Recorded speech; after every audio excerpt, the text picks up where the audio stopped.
So look, welcome everyone, and especially Bruno.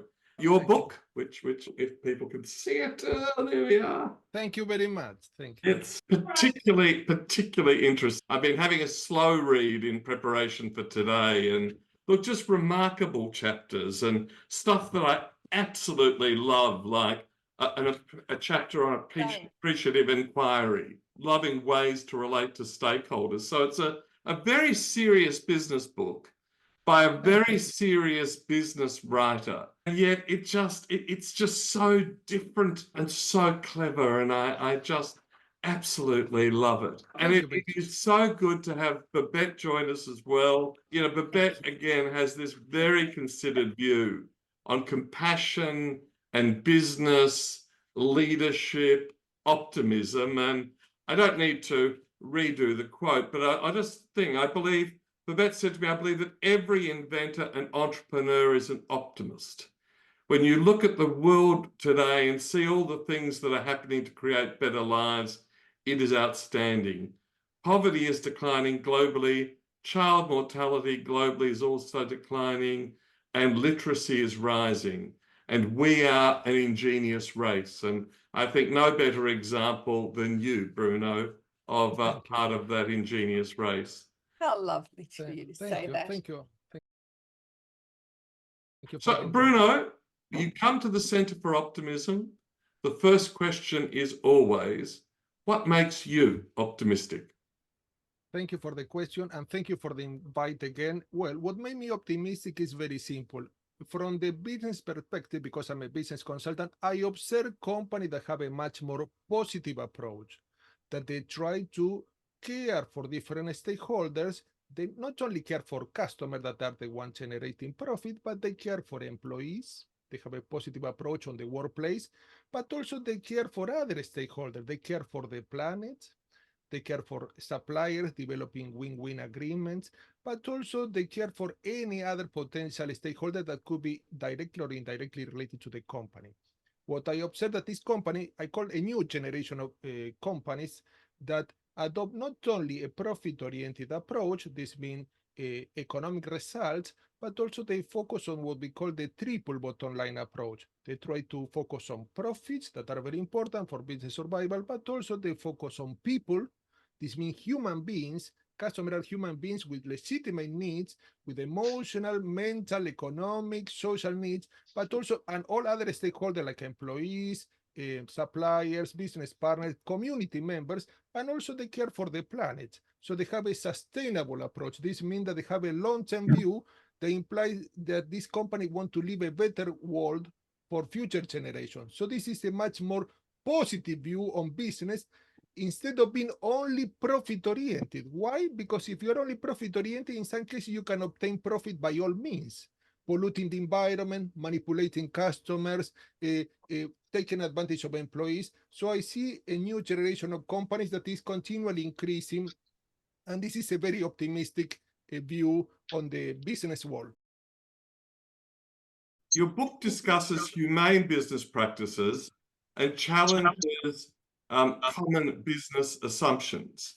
Now, as I've already sort of alluded to some of those chapters and paragraphs that I absolutely love, and you don't often hear people talking about appreciative inquiry, even though it's a Harvard Business Review and Harvard originating practice. So you read so many dull business books. Why is yours so interesting and so different? And if I can add to that, one of my board members is John Hagel, who in 2010 wrote The Power of Pull, which was unique as well. So why the uniqueness, and why are you so different from so many other authors in the field? Thank you very much. Modestly speaking, I can say that the book is different because it doesn't focus on strategies or tactics like most of the business books do, or business models. This book focuses on principles. The title of the book is The Art of Compassionate Business, and the subtitle is Main Principles for the Human-Oriented Enterprise. So principles are very important because guide behavior and also affect emotions and affect thinking. When you have principles that are novel, like transparency, integrity, commitment, loyalty, empathy, compassion, your actions are more prone, and you follow these principles, your actions tend to be much more positive, much more pro-social, your emotions tend to be more positive too, and you tend to be more prone to discover business opportunities. But also what I want to highlight in the book, the case is very important that I made in this book, is that the most important factor in business is not technology, it's not money, but it's the human being. Companies cannot survive without relationships, strong, long-lasting relationship with different stakeholders. Why? Because many companies mistakenly focus on key performance indicators, profitability, productivity, market share, but we have to understand that these key performance indicators are always the natural result of strong, long-lasting, and mutually beneficial relationship with the stakeholders. Why? Because companies are interdependent with the stakeholders. They cannot survive without employees. They cannot survive without customers. They cannot survive without community members, suppliers. So wouldn't be a good strategy to put all these stakeholders on our side instead of being against us? So wouldn't be a good approach on business to develop a strong relationship so that these stakeholders feel cared for, appreciated, value, and knowledge, and they try to cooperate when we need them? Because if we treat them in the wrong way, in a disrespectful way, in a manipulative way, these stakeholders, when we need them, they won't be willing to cooperate, because there is a principle that I highlight many times in the book. It is the principle of social reciprocity. When you treat people well in business and in life in general, they tend to respond alike. They tend to care for you. Instead, when you treat customer in the wrong way, in a negative way, you try to take advantage of them, this customer not only will look for other companies, but might leave negative reviews, might push other customers away. The same apply to employees. If you exploit employees, you pay pennies for their work, you don't acknowledge, with, for example, a thank you letter on a regular basis or a public event to acknowledge this employee contribution overtly, this employee might feel exploited, might feel unacknowledged, might feel unappreciated. And this is a very important emotional need that this employee doesn't meet. And this employee, even might earn a good salary, might look for other organizations. Why? Because they don't feel that they count. So the case in the book is not everything that counts can be counted. And some cases, things that cannot be measured, like a compassion, empathy, camaraderie, loyalty, are as important as quantitative aspects such as profit, market share, productivity. So in business, there are qualitative aspects, what build up relationships with different stakeholders, and quantitative aspects. Both are important. Most companies focus on what can be measured, what can be counted, profit, market share, and so on. I hope that I made the point, and this is what made the book unique. Reading the book, of course, it's some of it is your contemporary research, but you also reach back almost 100 years, and the emphasis, for instance, Drucker, the remembering people's names, very important. Thank you. And one of the great Australian leaders, Gus Nossel, one of our favorite leaders, and people said even 20 years after he left the business and came back to visit, he would still remember the names of the children of the workers. And what can people love more than that? But look, can I throw to Babette? Because Babette, you and Bruno think very much alike on leadership in this environment and compassion. Do you want to either ask a question or sort of prompt Bruno with something?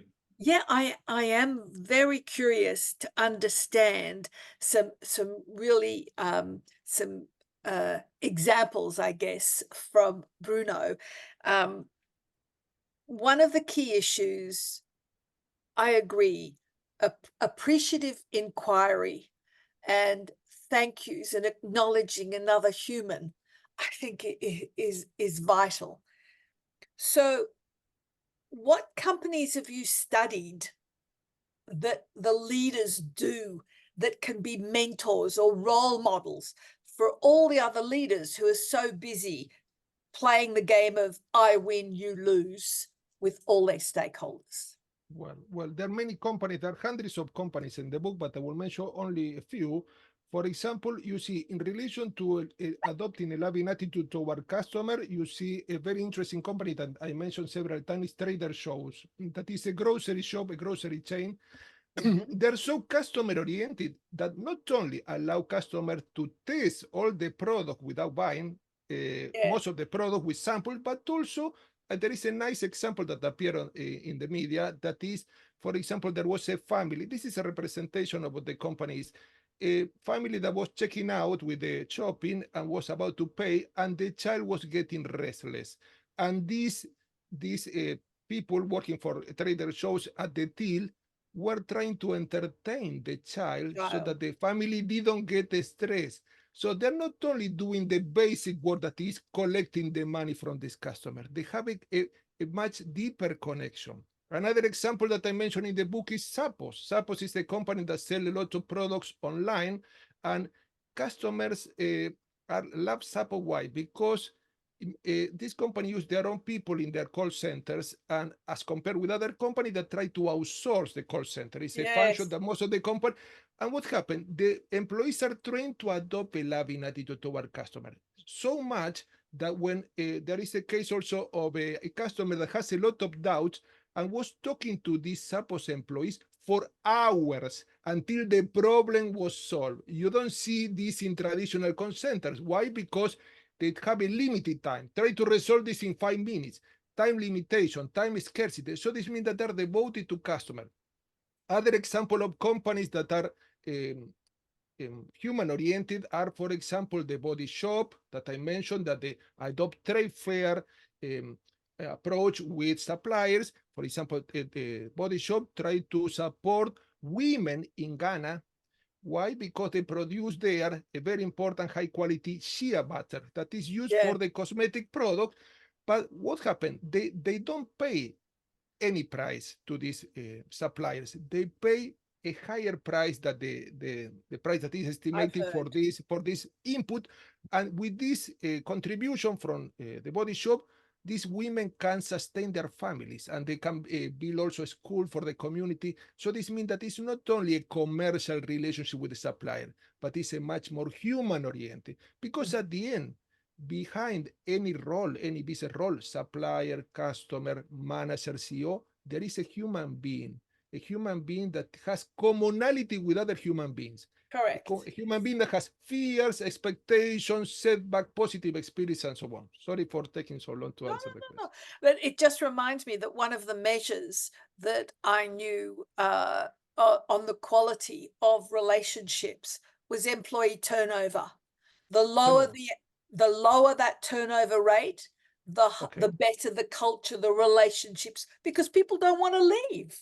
I give you an example of a paper that is published in a very prestigious journal. The paper is titled "What Love Have to Do with It." That reminds me of a Tina Turner song, but it's a serious paper. These researchers investigated companies that are human-oriented, and what they concluded is that when they use the word love in their paper, that is very important. When a company has love within the workplace, when the workplace is loving, supporting, caring, compassionate, these employees are more satisfied. The turnover, this employee turnover goes down. The stress level goes down. Absenteeism goes down. And also customer services improve, because employees that are happy tend to bring better service for this customer, and also the profit of this company goes up. So the idea is that turnover and absenteeism are two important indicators that when they go down, employees want to stay at the company because they feel that they count. Many companies don't make these employees feel that they count, that they're valuable. They only pay their salary at the end of the month, and this is not enough because it's only an economic need. But employees have emotional needs, mental needs, social needs, and others. Yeah. So tell me, why do you think, because what you've reminded me of is something I studied, in my undergraduate degree in business before I did my MBA. I don't know if you remember a gentleman by the name of Deming, who did the total quality movement. And one of the things that Deming had said had said that if you look after your employees, the employees can then look after the customers. The customers will then come back, keep coming back, and therefore you're in a cycle of high profit. And I agree. but that was done in the 1940s. And this famous business guru became very famous in Japan when they Correct. when the relationships, for example, in Japan and other countries in the South Asia area, we can call this country collectivistic cultures. Why? Because they privilege the bonds within a group.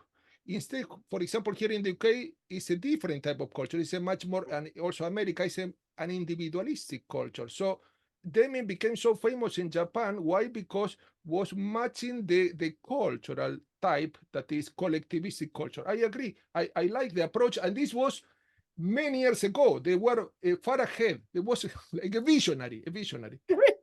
I agree. I just come back from the Pacific Islands, and again, that's very much the case. You know, the family communal stuff. Of course, it drives Western countries nuts when they give aid, because of course, giving to your family is normal. You know, our notions of sort of individualistic governance just don't apply. Catherine, I think you wanted to throw something into the mix. Yeah, Bruno, thank you so much. A lot of what you're saying just resonates so hugely with me. One of the interesting things is I'm not sure, and I'd love to get your opinion on this. Why is when the things you're talking about don't cost any money, I'm just wondering why it isn't far more part of the culture of business.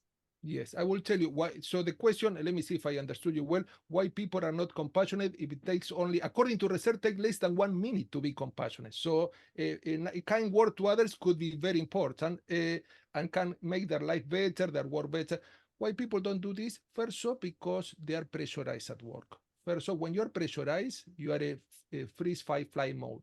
You are under pressure, you are under stress, you are defensive, you have other priority. You try to defend yourself from threat. For example, a threat could be not a dinosaur like in the primitive times, but could be a tight deadline that you have to meet, and you are fearful of your manager shouting at you if you don't get this deadline met.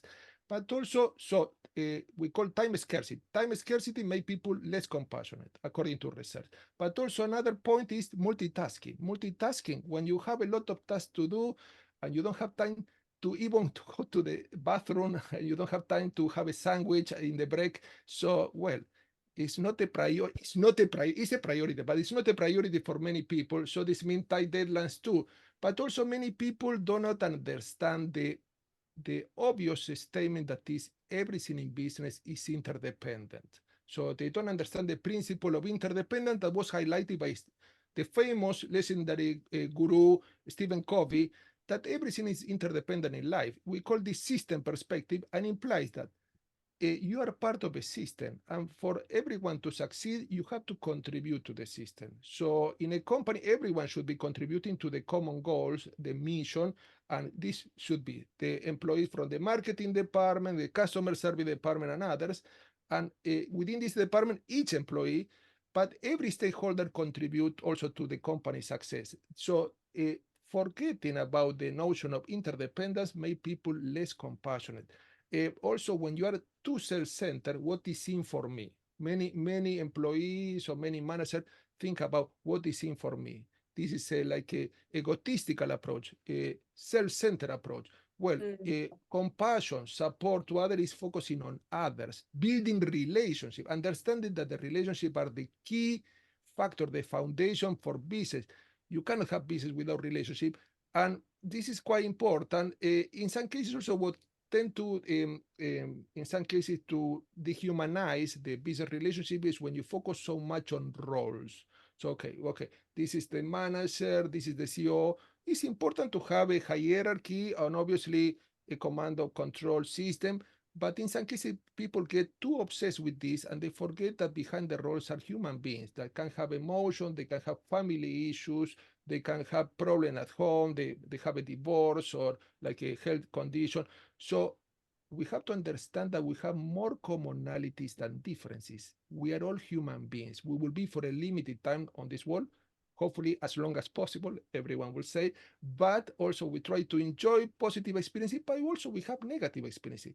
Some cases we get ill, in some cases we are with more energy, we have positive emotion, negative emotion, insecurities, and when we focus so much on the roles, we forget about the human being. And focusing back on the human being help us build relationship with others much more strongly, because psychology will have concluded that when you focus on commonalities, these relationships tend to build up smoothly and very, very robustly. And I just, Oh, sorry, Perton, I just wanted to extend on that, Bruno, and it's a question again. I'm not in a leadership position in where I work as a permanent part-timer. I'm in a crisis center working face to face with people who are significantly disadvantaged. What I'd like to know, if we've just had new management come in, and it's very different to our old management, and what I feel is missing is that sense of empathy and compassion and love and hope. So our team on the bottom, I'm wondering how you will approach, whether you can do it from the bottom up. Yeah, you can. Could you speak to that? Yeah. Because what I give you a few tips, because all these principles that we're talking about, they're positive. They bring about positive emotion. I call this principle the subproducts of love. But love, we are talking about love from the humanistic perspective, not from the sentimental perspective like you use with your friends or family. These principles connected to love are compassion, support, gratitude, generosity. So you can start with few self-reflection questions such as, how can I be more generous with all people around me, including managers, CEO? And how can I be more grateful? Because generosity begets generosity. It's a positive cycle. And gratitude or thankfulness generate more appreciation. So this means that you start in any part of the company, even if you are the janitor working for this company, all roles are important. They're not minor roles or major roles. The CEO is as important as the employee serving customer. So you can say, some might say, oh, but I don't have anything to give. You told me to be generous. You asked me to be generous. No, you can give intangible things. You can give an ear to a colleague that is worried, or you can give some support to like a apprentice that is starting their job, or you can give some mentoring or coaching. Or for example, if you're dealing with customers, you try to help them adding value. You can provide them with an attitude of service, not selling. I don't like the attitude of selling. Serve. How can I serve? How can I improve their life? How can I provide more value? And when you do so, you bring about the principle of reciprocity. You treat people in a generous way, in a kind way, and people feel compelled, they feel indebted, and they feel prompted to act similarly. Instead, if you act in a very nonchalant way, people might respond similarly. Why? Because it's the principle of reciprocity. But also, according to research, you have a very important phenomenon that's called emotional contagion that was analyzed by some author like Daniel Goleman, that when you have a very positive attitude toward people, you treat them in a kind way, you support them, and so on, you experience positive emotions, you cannot prevent this, and you infect others with this positive emotion, and they tend to act alike. Also, you release oxytocin, that is a very important hormone that bring about stronger bonds with others, and you make this relationship much more robust. I hope that these tips help you. It's beautiful. Catherine, what I often when I'm doing my classes is I tell people with lipstick or something to write, the leader looks like the person in my mirror. In the mirrors in the bathrooms. Yeah, lovely. Just everyone is one. Look, I call up Jeff Swingler. Jeff, Bruno, worked for one of the most successful global corporations in Australia, and he's now more focused on entrepreneurship. And I think you've got a really interesting cross-cultural perspective. Well, there's a couple of things, Bruno. When I did my master's thesis 30 years ago, it was about when does a family business become a corporation? And compared businesses of both large and small size, all third generation family businesses, and what their processes were. The business that I worked in, I considered a family business, and it had 6,000 employees. And I used to tell people it was a 6,000 employee business run like a corner milk bar, because the owner and founder actually knew everybody in the factories, knew what their kids were doing, knew what their kids' assignments were, and could go and talk to every one of them knowledgeably. And if they asked him for a favour, he'd more than gladly grant it. So it became really a family business, and so that was fascinating. And clearly the next generation has changed the model a little bit, but getting back to your point, it wasn't about sales, it was about marketing. And if he ever wanted to increase prices, he asked all of his best customers and friends to increase prices first, or accept the increased prices first, so he could go to all of the other customers and point to his other clients and say that they've already accepted them, which I thought was interesting. What I'm seeing, though, in business, and I do business around the world in commodities and mining and a whole range of other aspects, I'm seeing that the culture tends to be becoming more transactional rather than relationship-based. And Australia has always been more of a relationship-based, but clearly the US I see as being a transactional thing. And if people don't see they're going to make a deal or get a profit out of you in the very short time, they're not interested in talking. Is that something that you notice across cultures, particularly Yes, between, say, yes. Europe and US and others? Thank you for the question and the comments that are very insightful.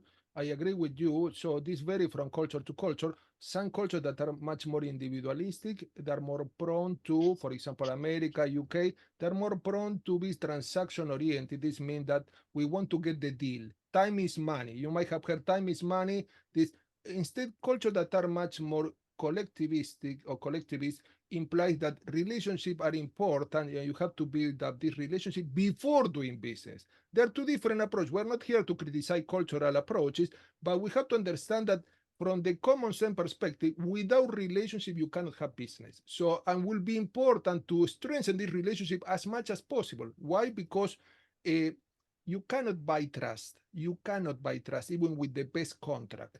Trust is built up through interaction that are positive between the parties. So when the parties trust each other, a leading question out of COVID, and clearly a lot more people are doing online or video links in terms of trying to build relationships.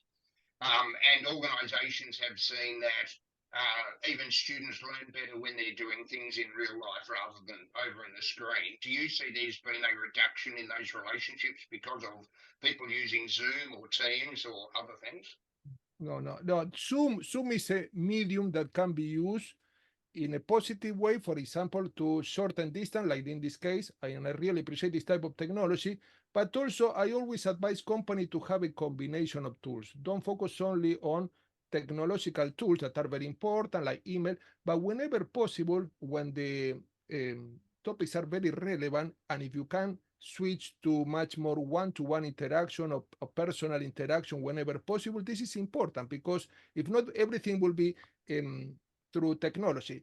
But we see companies that use a combination. If I can say Zoom is a good technology because you see body language, you can have a feel of how people experience their emotions, but it's not the perfect tool. It's a good tool, but it's the best tool, if everyone could do, will be personal meetings. But obviously, companies that have branches all over the world, this is difficult to put in practice. What I want to say is that Zoom, there are studies on Zoom, and what they observe that people tend to become less creative when they have Zoom, because they narrow their focus. They focus so much on the screen, and this also narrow their thinking. So they're good to select options, but not good to generate options. For example, brainstorming. There is a research on Zoom that observes Zoom can be used for picking up the best option in a set of potential options, but not to generate many options in a creative way, in a lateral way. However, Zoom has its place in the business interaction, but whenever possible, give the personal touch. If you are using email, I give you an example. If you are using email, I sending an email to an employee because the employee contributed a lot to this company. Don't send a template, a standardized template to this employee, the one that you send to any other employee. Use this tool, email, technological tool, but give a personal touch.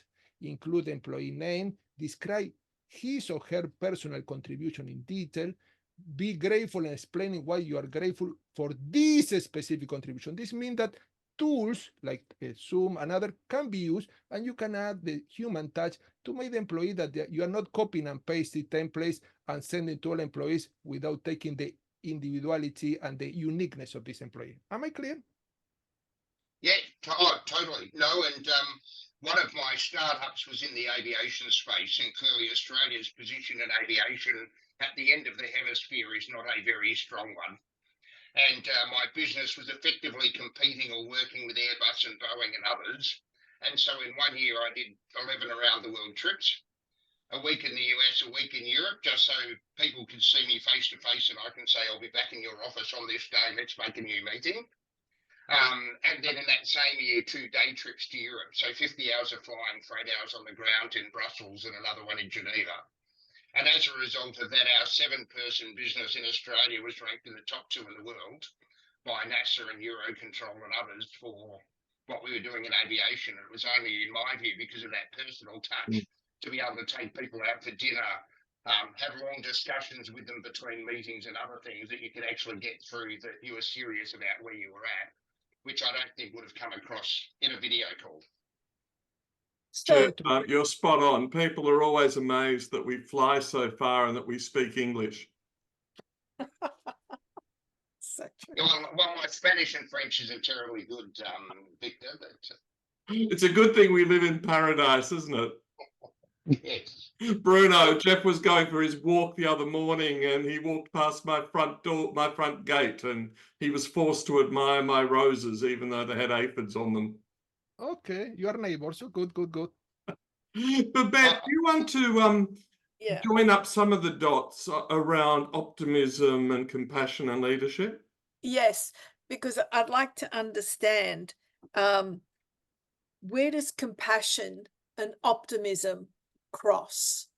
They have many points of intersection. So both compassion and optimism, they are novel principles, novel values, and this means that they are values that we call values for. This means something that you want to achieve, something that you want to use in your business to improve relationship. They are what we call, according to some author, values against, when you want to get away from. So these are what they have as commonality, that they're values for, values to strive for, to achieve, to use in business perspective. But also another aspect is that they have a positive view.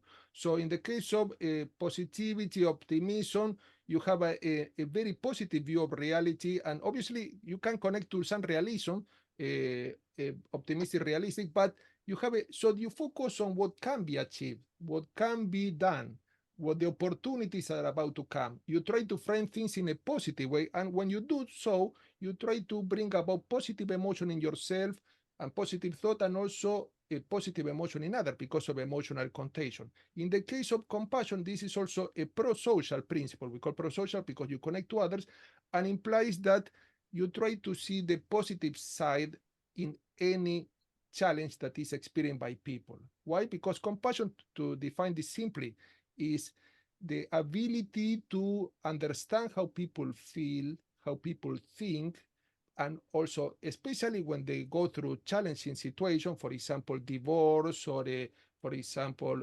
bankruptcy in the case of business, or health conditions and so on, and then try to support them whenever possible. So this means that they have a positivity embedded into the principle, but also these two principles implies that when you apply this on a regular basis, you tend to bring about a much more positive workplace. In psychology, we call this workplace a psychologically safe workplace. And there is a lot of research on this.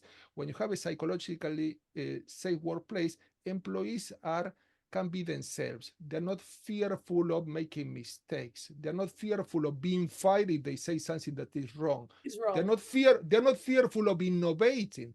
This is a trusting workplace where employees can share resources with others, and they can also cooperate. They're not trying to outpace each other.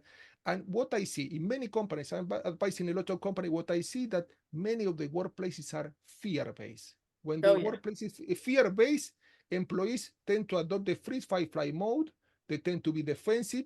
There is a lot of research that when you adopt the freeze, fight, flight mode, your discerning skill tend to be lower.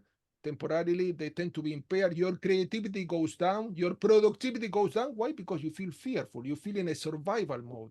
So this means that these two principles, optimism and compassion, bring about a much safer workplace where employee can get their needs, not only economic needs, but emotional need to be recognized and supported. Mental need to be stimulated and do creative and innovative tasks, and also social need, connect to others, develop affinity bond with others, tend to be nurtured. So with some negative principle, like, for example, fear or greed, when you apply this to business world, they tend to obviously bring the opposite, an unsafe workplace. When you have a fear workplace, employees are related to what we call the dark side of politics in business, that are one-upmanship, turf wars, favoritism, and others, people trying to outpace each other, colleagues outpacing each other instead of cooperating.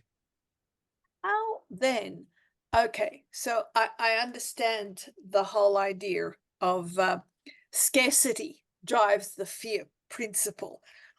How then, when you've got organizations and you've got reviews and surveys that are done by PricewaterhouseCoopers and all these large consulting firms, where the number one issue of senior executives and boards are skills, actual skills, as opposed to being compassionate and having the right culture.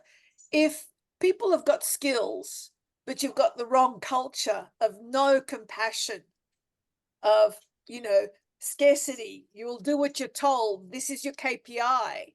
How do you shift? Where do you start? Well, the culture is difficult to change. As you know, the corporate culture is difficult to change, but you can make some shift from your role. But if the culture is too ingrained, and many companies have been with the same culture for decades, it's difficult to change.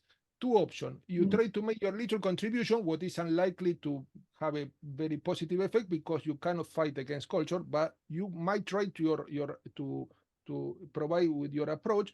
But if not, you can switch from this company to another company that you feel more comfortable. Because in practice, what employees want, they don't want only a good salary. This is a lie. We want to say aloud, we don't want a good salary. This is one of the many needs. This is an economic need. They want to feel recognized. They want to feel that they contribute in a meaningful way to the world, in an indirect or direct way. For example, helping people, in the case of a hospital, helping patients to becoming healthier, but also helping customers becoming happier, and so on. So we want to feel that we count, we are valued. So this is a very important emotional need that many companies do not satisfy. They don't make employees feel appreciated. They don't link the company's mission with the specific contribution of this unique employee. And some companies go further. They bored employees to death. They made them do once and again, hammering the nail 24 hours over a week, and this employee doesn't have their mental needs met. Addressed, yeah. Exactly. Instead, other companies use job rotation. They allow employees to go to different companies' area to learn a lot. Some companies have mentoring programs, like Caterpillar, for example, that they try to support the employees to become a leader within that company. Different approaches. So this means that the company should have basic values in place, like employee recognition, appreciation, generosity, sustainability. More companies are becoming sustainable. This means that we're not focusing only on our business. We're focusing on also bringing about a better planet for our great-grandchildren. So we won't be here forever. So we want to leave a better future for our great-grandchildren. So we want to become much more environmentally friendly, use renewable sources of energy, use recyclable packaging and materials whenever possible, and also supporting community with fair trade, for certification or organic certification and so on. So this means that it's important that companies become more aware of this principle, because at the end, maybe we have the same talk in 20 years' time and all companies will be compassionate. But the reality now that many companies are not compassionate at all. They are only profit-oriented. And this affects the company reputation, because customers realize when a company is only for the profit and when the company is doing good to the world. when the company is making a positive dent on the world. Do I you, wonder if I just, Bruno, sorry, Bab, George and Glenn, you're both in that climate circular economy space. So if you're not in your pajamas and you want to beam in, that would be great. But can I just ask one follow-up question there? One of the things we observe in Australia is an increase in anxiety and fear. And over the last 10 years, the number of Australians on antidepressants, prescribed antidepressants, has doubled. We've now got the second highest rate of depression, medicated depression in the world. And then there's people self-medicating. And so there's a lot of stresses and anxieties. And I think the United Kingdom, where you are, is similar, although much less medicated or much less medicated by the medical profession. So one of the companies I'm involved with, we think about being better for being at work.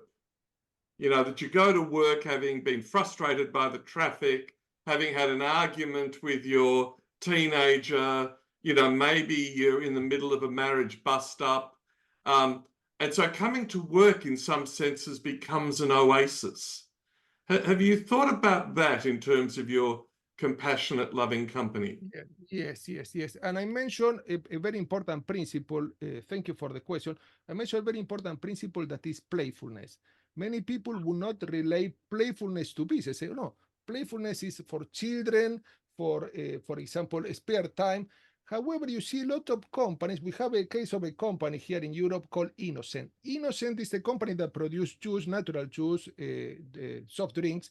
And so this company has ping pong tables in the workplace. So when employees feel a bit stressed, they can take a break and play ping pong. And this help employees connect on a much closer level. Why? Because they're not connecting through roles, but they're connecting like human being. So playfulness is key. I elaborating much more, but what happened? Playfulness, for example, some company might organize, and I mentioned once a week, a social event where people are banned from talking about business topics, and they can let their hair down. They might celebrate, they might have some drinks, they might have like a little snacks, they might play games.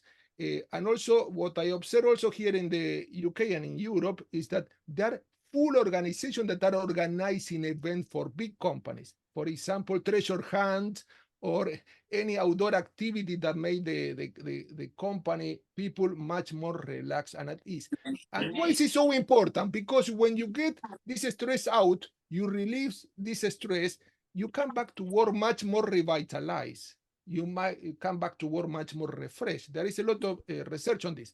Companies like Google, you might know this, have these nap pods where employee can take a nap, short nap, and there is a lot of research that these nap pods bring about much more creativity, much more innovation, and many of the projects are generating in this nap time.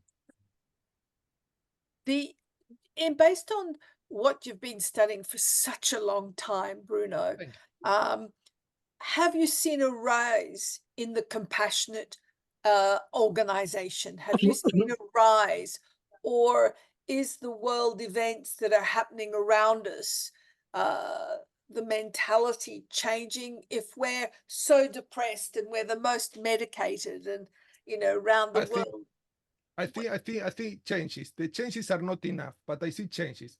Probably I am too demanding and I want bigger changes, but I see some changes. And I see, for example, that many companies adopt practices that if you talk about this 20 years ago, what have been like you are talking about science fiction. Companies have, during the wartime, meditation courses. They have mindfulness courses. I train a company on mindfulness. So they have things that were unthinkable in the past. So they are practiced. Why? Because they know that employee well-being affects productivity, profitability in a positive way. When employees feel stressed, when they feel bad with their health, they don't feel at ease, they feel fearful, this obviously will affect productivity, profitability in a negative way, because people are related to each other. If the employees feel not so well, this employee might not serve customer in the best way. Why? Because they feel unappreciated or they feel fearful and they cannot give their best. So it's important for company to instill these practices and to promote and foster these practices. Why? Because will bring about not only a better workplace, a place where people want to belong to and they feel part of, but also they bring about much better customer satisfaction, community contribution, and other positive aspects. Now we're down to the last 13 minutes. I can see Glenn Curry is working up a sweat with what he wants to contribute. Glenn. Well, thank you, Bruno, for all your hard work in this space and for sharing with us, and Victor. Now, in the discussion, we've talked about the role of love and the idea that we bring fun to the workplace. One of the things that I've, in my work with students at Engineering School of University of Melbourne, has been really starting with who they are and their personal goals. So that self-awareness thing really is a starting point before you can offer love or bring fun to the workplace. So I think that, Bruno, I'd love to hear your thought about that self-awareness and the development of the individual before they can offer that connectedness with others. Do you have a view on that, please, Bruno? Yes. Thank you very much for the question. Very insightful. Yes, you have to be aware, and self-awareness is key. So being conscious of what is important. And why so important? Because the love that I'm talking about in the book is not sentimental aspect of love, it's volitional, means come from your will. So this means if you're not aware that you have to make people feel valuable, you're unlikely to take any of the action that we recommended here. So awareness is key. And why people are not aware?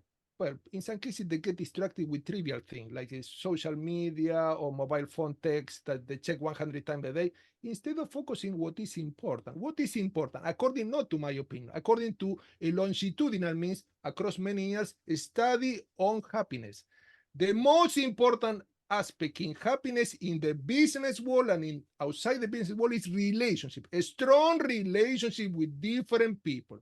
In business will be with customer, with colleague, with community member, and so on. In your family will be, well, your partner, children, and other relatives and friends. So this means that if you don't become aware, and this is awareness is always taken over by these companies that are profiting from our awareness because they want to monetize our focus. They want to monetize our awareness. They want to sell products. They want to put promotion on TikTok and so on.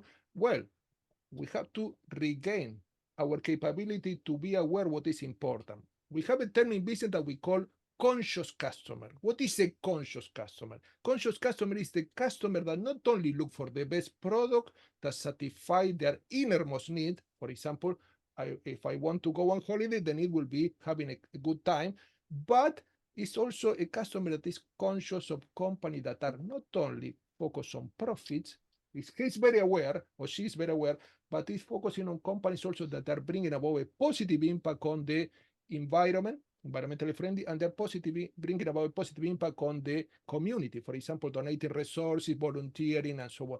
So this means that awareness is key. Awareness is where it starts everything.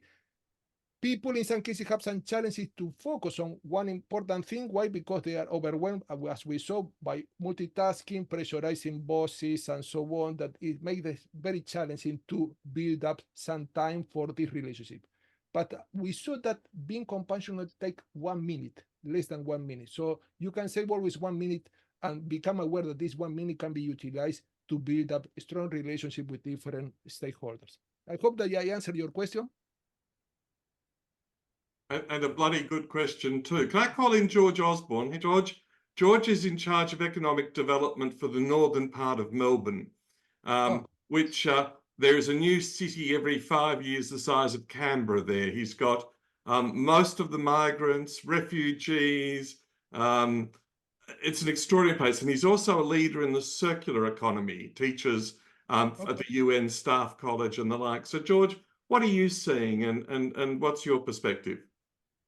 Thanks, Victor, and terrific to listen to you, Bruno, and thanks, Babette, for your observations as well. A couple of things really early on in this session absolutely stuck with me, and one of them was the value of appreciating stakeholders and such a simple mantra as treating people well in business. I actually had an example with some stakeholders today. We were in a meeting talking about, you'd appreciate this, Victor. We're looking at going into Parliament House for a briefing with the 4 local members. And we have a couple of stakeholders who used to be on the staff of politicians. And we had a meeting with them, and we've got a great relationship with them. And at the end of the meeting, they volunteered to write up a 1-page brief for us in their own time. Now, how do you measure the value of that relationship? And that relationship has been built through a very compassionate approach and respectful approach. And you give them the time of day, and you hear about their issues, and you might know a little bit about their children, and you ask them questions about them, and so you end up in this relationship without any expectation. And then out of the blue, you have a meeting, and towards the end of the meeting, they volunteer to do this incredibly important piece of work for you. How do you know, I posted in there, how do you measure compassion? Because everybody these days loves a blooming metric. You know, it's all the KPIs. I think the KPIs are the death of innovation and optimism, if you ask me. So how do you measure? I like your approach, but I might have to disappoint you a bit, because there are, from my perspective, I really appreciate your question, is there are 2 main variables in business. The one that we call quantitative, that can be measured precisely, like a profit, market share, productivity, quality levels, and the one that we call qualitative, it cannot be measured precisely. If a famous thought leader observed that not everything that can be counted, not everything that can be counted counts. So what I want to say is that compassion you can measure, but in a qualitative way. For example, when a person is treated in a compassionate way, this person, not in a quantitative way precisely measured, will say, I feel well, I feel supported, but also they will say about themselves, they feel that they feel safer, they feel in an environment of psychologically safe environment, but also they might say, these people are kind to me. And they might say, I like this organization. So they might refer in a very indirect way, but you cannot measure like with figures. I know that we want to measure everything, and this is probably a mistake of us, but the only way that you can measure it through some clues. But also the most important clue is the relationship growing? Is becoming brighter? Is becoming much more robust? Are they acting in a reciprocal way? Are they supporting us back? We supported them. You don't support them with the expectation that they will support you, because this will be bartering. Okay, I do this, and I want them to do this in exchange. We don't want bartering. We want to do this in a kind and unconditional way. And when you do so, people feel it. People feel it, and things that cannot be described with words. People feel it when you are honest, when you are act with integrity, when you are generous, when you want really the best for them, and people feel indebted because of the principle of reciprocity to give you back. You don't have to ask for anything. They will feel compelled. They will feel the urge to, because you have been so kind to them that you surprise them in a positive way. We call this positive disconfirmation from the technical perspective, when you surprise others in a positive way. You didn't satisfy their needs only. You delighted them. You exceeded their needs. Delighting means exceeding other needs. So you create an imbalance, because you say, oh, this was so appreciative on their side. I really feel that this is a good person, and they make a positive attribution to you. And then this is a good company. This is a good organization. This is a good environment. They make some, obviously, some inferences on this behavior. But if I can tell you, cannot be measured precisely. Even some researchers want to do this. It's not like measuring profit or measuring market share. Sorry, but hopefully I can answer your question in this way. Brilliant. Look, Jeff, yours is the last question or comment, and then we'll just quickly go around the circle. And Bruno has to go off and lecture students at 10 o'clock in the morning in London. Jeff? Very, very quickly, a couple of points, Bruno. I used to do internal innovation for corporates across Westpac banking and industries. And my favourite question to respect people was, how might we?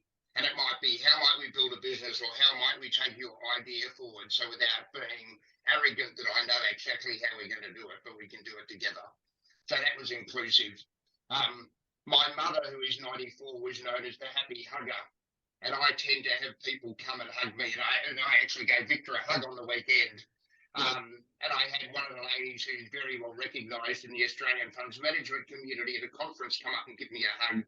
And I recognised that a number of other people did after they saw that example. And that actually drives that oxytocin that you mentioned earlier, that people recognise that you actually got a proper feeling. You know, it's not just a pat on the back. And I think that's very important, how you recognise people. My last question, though, very quickly, is that Ray Dalio wrote his book on principles in 2017. And I think some of the things that you all talked about, culture and commitment to people, are reflected in that book as well. Yes, principle. Yeah, in the book talk about principle. Why? Because in my view, when you set up the right principle, the principles are perennial. They're timeless. You don't have to change like you change the strategy. When the principles are novel, they're lofty, they drive people behavior.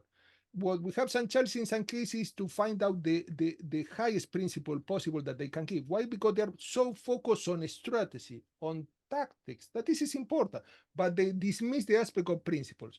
And I agree also with a point that you mentioned, the importance of a small gesture, giving a hug. I remember that I mentioned a case in the book that is the ex-CEO of Southwest Airlines, that he was so kind and so warm that when he entered the company headquarters, he was the CEO, he hugged the employees.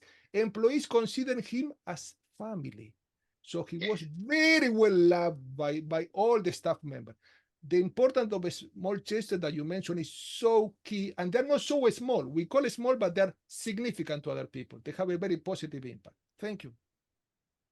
But complex in contemporary workplace relationships in Australia, Jeff.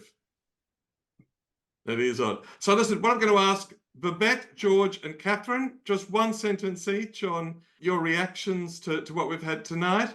Then I've got one last question from Robert Masters, and then Bruno, we're going to ask you to answer all the questions we forgot to ask you. Yeah. What's your passing out conclusion? Mine? Yeah. Oh, look, I'm delighted to hear that Bruno was talking about the growth in compassion and positivity and optimism. I think it comes back to what I said to you, Victor, a long time ago. The bottom line is people want to love and be loved, and whether we show it by compassion, positivity, or as Jeff said, hugging, you know, it's wonderful to hear it validated. And thank you, Bruno, to hear it again and to hear the stories of the CEO of Southwest Airlines and Trader Joe's. And, you know, I know companies also like Patagonia are also extraordinary companies that show great optimism and compassion with their people. So thank you for that. But my kids still remember this Rastafarian Jamaican who was the checkout guy in the Safeway that was under our house in San Francisco. And he was just charismatic. Yeah. Charismatic. George, what's your concluding comment? Babette, if more people practiced and realised that the essence of life is to love and be loved, wouldn't we be in a much better place on this planet? But from Bruno, I love simplicity, and treating people well in business is going to be a mantra of mine for some time. Yeah. Thank you. Catherine? Bruno, thank you so much. I thought it was really beautiful, and your stories were really just so pertinent and lovely. The thing I'll take away is the importance of emotional contagion, because that's something that I personally can control, like all of us, and I forget the power of that. And I think that was a really good takeaway, because that then will build a change of culture and also build those relationships. And I reckon, Catherine, you're going to lead your enterprise to great compassion. Sorry, Bruno, I interrupted you. Yes, I was about to say that a good way to evoke positive emotion is being more generous with different stakeholders, be more grateful. When you are grateful to others, you cannot but feel positive emotions. You cannot get angry and grateful at the same time. So try to, very simple strategies that will be more, much kinder, more generous. How can I be more generous with this stakeholder? And could be tangible or intangible thing. How can I be more grateful? How can I appreciate small things that the employee did for me? They arrive 10 minutes early to finish the work, or they stay 1 hour later after the finish time. So how can I be more grateful? Because gratefulness bring about more gratefulness. So when people feel appreciated, they feel value. Appreciation has two main meanings. Appreciation means thankfulness, but also appreciation means that the value goes up. When you appreciate people, you put their value higher. You make them feel more value, like gold. Because the price goes up, it's appreciated. When you appreciate, when you are thankful, it's a nice metaphor, these people value is enhanced. Brilliant. Now, look, we've got a whole lot of commentaries. My dear chairman put a question in. That'll have to be on your next visit, Bruno, because I think you do have to go. Although if you, yeah, okay, we're not going to carry on because you do have to go and teach. So if you'd love to come back. No, it's okay. So I can have a couple of minutes. No worries. Oh, good. Look, my chairman for some reason can't get online. And in Australia, we've recently had a big debate around a constitutional reform. And a number of large corporations donated large amounts of money to one side of the enterprise, and other corporations donated large amounts of money to the other side of the debate. And so Robert's asking your opinion on corporations trying to influence their employees to a corporate view on a political matter. Well, I don't want to talk about politics here, but we will say that in practice, again, the principle of interdependence, even regardless of the political view that you have, you live in the same world and in the same business environment. This positive value that we mentioned today, compassion, thankfulness, gratitude, and others, generosity, try to highlight not the separateness. Oh, I am from this view, I am from that view, I have this political perspective. No, they try to highlight connectedness, interdependence. So if we talk about politics, we're focusing on the differences. As I mentioned, we should focus more on the commonalities. How can we bring about positive prospect for the country, positive prospect for the marketplace? Try to focus on the thing that we share. Many people get into conflict because they focus so much on things that they separate them, they divide them. So I will say, because I don't want to give any political view, I will say, what do they have in common, these two political views? Do they have any commonality? Do they have a sustainable approach on the environment? Do they have a benevolent approach on the marketplace and the community? What are the commonalities? Can they converse with each other, these political groups, so that they can connect and work cooperatively instead of competing? I'm thinking aloud. Brilliant. Now, just letting everyone know, our next event is actually going to be quite different. We're going to have Dana Fisher talking to us about apocalyptic optimism. Oh. So her belief is that climate change is going to be so bad that in the end there will be a general community rising to deal with the matter. So that will be quite interesting for because we've got so many interesting views on climate optimism. So Bruno, you've been so generous. We'd love you to come back as you continue your research. What would you like to say to us that we didn't ask you? Well, I will say, I will ask a question for everyone, and a question that you can use as self-reflection. How can I be more compassionate with others? This is the final question that everyone should be reading every morning. As soon as they wake up, how can I be more compassionate with others? How can I support others? How can I be more aware? I like the concept of awareness when people are in need, when people go through difficulties, and how can I support them in a kind, unconditional way, without expecting anything, to make the world better for them? So this will be the final question that I will ask myself, and I think that everyone should have in the bed table, and to read as soon as they wake up instead of checking the mobile. That is brilliant. That is absolutely. Bruno, we love you. Thank you very much. I think if people haven't worked out, I love your book, and I love as I delve deeper and deeper into it, every little bit that I can find. I am so grateful to you, and the messaging from Catherine and Sonia and others on the chat. I think we've all fallen in love with you. Thank you very much, Victor. Thank you, Victor, and thank you the whole team for your support. I feel very honored to be here. Thank you very much. Thank you. Jeff, will we do brother love and a big hug with Bruno when we see him in live? We will, for sure. Thank you, Jeff. Thank you. Thanks, everyone. Good Bye. night from us, and good morning to you, Bruno. Thank you. Bye. Have a nice evening. Thank you. Thank Bye-bye. you. Thank you, Bruno. Bye. I hope you enjoyed that conversation. I certainly did, and I think everyone involved did. So if you'd like to get involved in the Centre for Optimism, the website is simply centreforoptimism.com, or you can Google the Centre for Optimism, and we'd love you to get involved in what we do. There's literally hundreds of pages of wonderful information, wisdom, and research on our website, and I hope you become part of our community.